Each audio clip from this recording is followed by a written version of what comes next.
অনিশ্চয়তা বা আনসার্টেনটি কি? ধরো তুমি পড়াশোনা করতেছো, তুমি একই সাথে মুভি বা সিরিজ এডিক্টেড। তুমি পড়াশোনায় ভালো করতে চাইলে মুভি দেখা কমাতে হবে, অন্যথায় পড়াশোনা খারাপ হবে। অর্থাৎ পড়াশোনায় মনোযোগের জন্য মুভি দেখা কমাতে হবে, তা না হলে পড়াশোনা অনিশ্চয়তায় পড়বে। এই যে একটার জন্য আরেকটি কাজের কনসেন্ট্রেট কমতেছে বাড়তেছে, এটি মূলত অনিশ্চয়তা বা আনসার্টেনটি। অনিশ্চয়তা বা আনসার্টেনটি কথা শুনলেই আমাদের একজন ব্যক্তির কথা মাথায় আসে, তিনি জার্মান বিজ্ঞানী হাইজেনবার্গ। এই ভদ্রলোক 1927 সালে অনিশ্চয়তা নীতির ব্যাখ্যা দেন।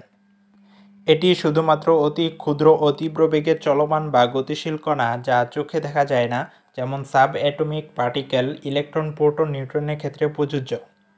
নীতিটির গাণিতিক রূপ del X into del P এর মান h/4 পাই কনস্ট্যান্টের মান থেকে বড় বা সমান হবে। এখানে ডেল দ্বারা আনসার্টেনটি, এক্স দ্বারা পজিশন, পি দ্বারা মোমেন্টাম, এস দ্বারা প্লাঙ্ক কনস্ট্যান্টের মান বোঝায়। নীতিটির মূল কথা হলো কোনো গতিশীল কণার একই সাথে সঠিক অবস্থান এবং ভরবেগ নির্ণয় করা যায় না। উদাহরণস্বরূপ, টেনিস বলটা যখন এক্স অবস্থানে স্থির থাকে তখন লেখার মাধ্যমে অবস্থান নির্ণয় করতে পারি, যখন গতিশীল হয় তখন অবস্থান নির্ণয় করতে পারি না।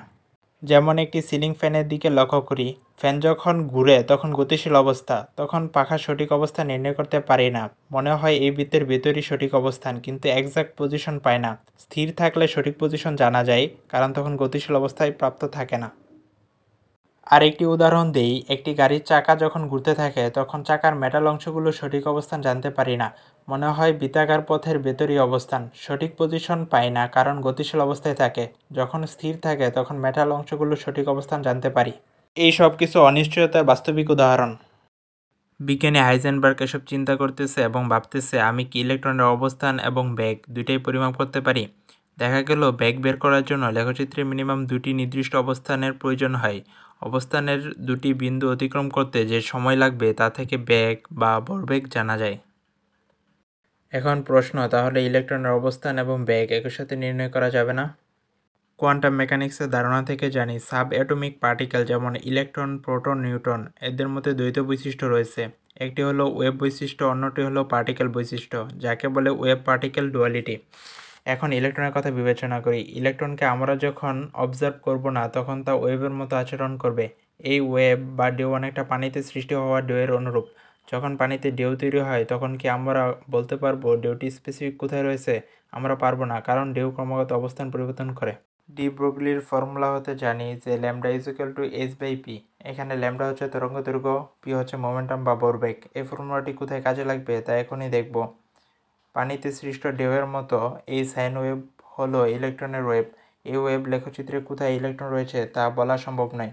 মূলত এই সম্পূর্ণ ওয়েভ জুড়েই ইলেকট্রন থাকবে। এমন ক্ষেত্রে ভরবেগ নির্ণয়ের সূত্রটি হচ্ছে পি ইজ ইকুয়াল টু h/ল্যামডা। এই সূত্রের মাধ্যমে সাব অ্যাটমিক পার্টিকেলের ভরবেগ নিশ্চিতভাবে জানা যায়। যেহেতু ভরবেগ নিশ্চিতভাবে জানা যায় তাই del P is equal to 0।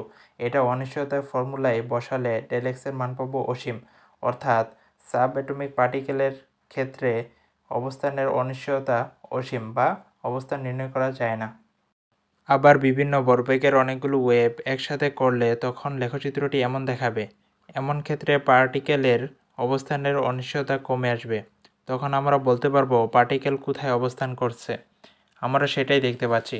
পার্টিকেলের এমন ওয়েভ পেতে গেলে বিভিন্ন ভরবেগের অনেকগুলো ওয়েভ একসাথে করতে হচ্ছে, যার ফলে পার্টিকেলের অবস্থান তো নিশ্চিতভাবে জানতে পারলাম, কিন্তু ভরবেগের অনেকগুলো অনিশ্চয়তা তৈরি হলো। সুতরাং অবস্থানের অনিশ্চয়তা কমাতে গিয়ে ভরবেগের অনিশ্চয়তা বৃদ্ধি করে ফেলতেছি। এখন পার্টিকেলের অবস্থান নিশ্চিতভাবে জানার কারণে লেখচিত্রের প্রকৃতি হবে এইরূপ। যেহেতু অবস্থান নিশ্চিতভাবে জানতে পেরেছি তাই ডেল এক্স ইজুকাল টু 0 হবে।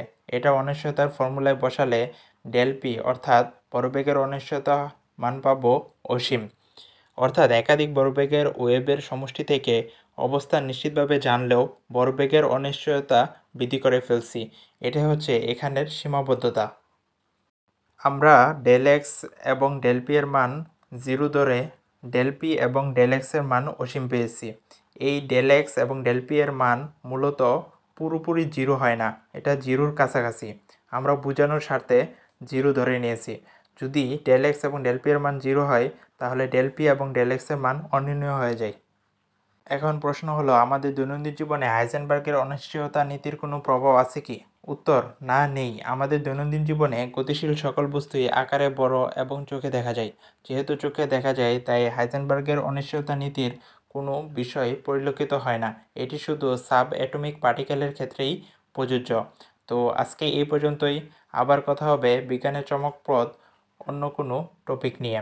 সকলের সুস্বাস্থ্য কামনা করে এখানেই শেষ করছি। আল্লাহ হাফেজ।